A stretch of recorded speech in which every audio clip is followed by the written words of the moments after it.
Halo guys, balik lagi bersama Nyaris Terkenal.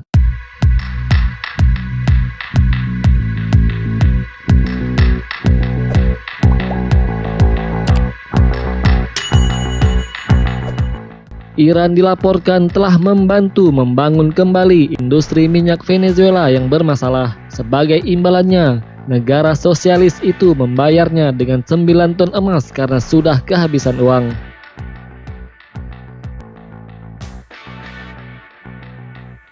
Teheran dan Caracas merupakan sekutu lama. Para pejabat Amerika Serikat juga membenarkan bahwa rezim para mullah telah membantu membangun kembali industri minyak rezim Presiden Nicolas Maduro yang sudah terseok-seok. Mengutip dari laporan Bloomberg, sejumlah sumber yang mengetahui pembayaran emas itu mengatakan pejabat pemerintah Maduro menimbun sekitar 9 ton emas yang nilainya setara dengan sekitar 500 juta US dollar pada jet yang berbasis di Teheran bulan ini sebagai pembayaran atas bantuan Iran. Bantuan Teheran antara lain menghidupkan kembali kilang penyulingan bensin Caracas yang sudah lumpuh. Emas batangan menjadi opsi pembayaran karena cadangan devisa Venezuela hanya tersisa 6,3 miliar US dollar dalam aset mata uang kertas, jumlah yang terendah dalam 3 dekade terakhir. Iran menjadi tujuan terbaru untuk emas Venezuela setelah Amerika Serikat menindak kesepakatan serupa yang dilakukan rezim Nicolas Maduro dengan Rusia dan Turki. Perusahaan penerbangan yang bermarkas di Teheran, Mahan Air, telah menerbangkan lebih dari setengah lusin jet ke negara Amerika Selatan itu dalam sepekan terakhir. Sebagian besar mengirim aditif bensin, suku cadang dan teknisi untuk membantu memperbaiki kilang Amuay di negara bagian Falcon di pantai northwestern Venezuela.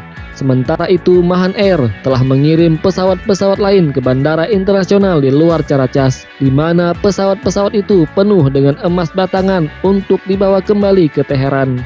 Ketika harga minyak jatuh, emas yang disimpan di Caracas sekarang menjadi sumber kekayaan yang bahkan lebih penting bagi Venezuela, yang telah didorong ke dalam kemiskinan ekstrim di bawah pemerintahan sosialis Maduro. Negara itu dilaporkan menyimpan sekitar 70 ton emas di berangkasnya dan menjualnya ketika kondisi menjadi semakin sulit.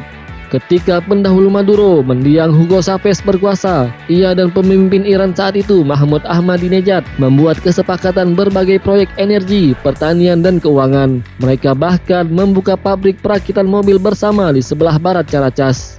Amerika Serikat tidak senang melihat kedua negara musuhnya itu bekerja sama. Elliot Abrams, utusan yang memimpin upaya Amerika Serikat untuk menggulingkan Maduro, mengatakan bahwa Iran telah mengirim semakin banyak pesawat ke negara Amerika Selatan itu. Pemerintah Presiden Donald Trump telah menjatuhkan sanksi secara sepihak yang bertujuan mengakhiri ekspor minyak dari Iran dan Venezuela, produsen minyak mentah utama. Venezuela memiliki cadangan minyak terbesar di dunia, tetapi analis mengatakan bahwa sektor ini beroperasi jauh di bawah kapasitas karena korupsi dan kurangnya investasi dalam pemeliharaan. Ekonomi Venezuela telah runtuh, dengan jutaan orang melarikan diri karena kekurangan barang-barang kebutuhan pokok. Sedangkan Iran juga mendapat pukulan dari sanksi Amerika Serikat setelah Donald Trump menarik diri dari perjanjian denuklirisasi.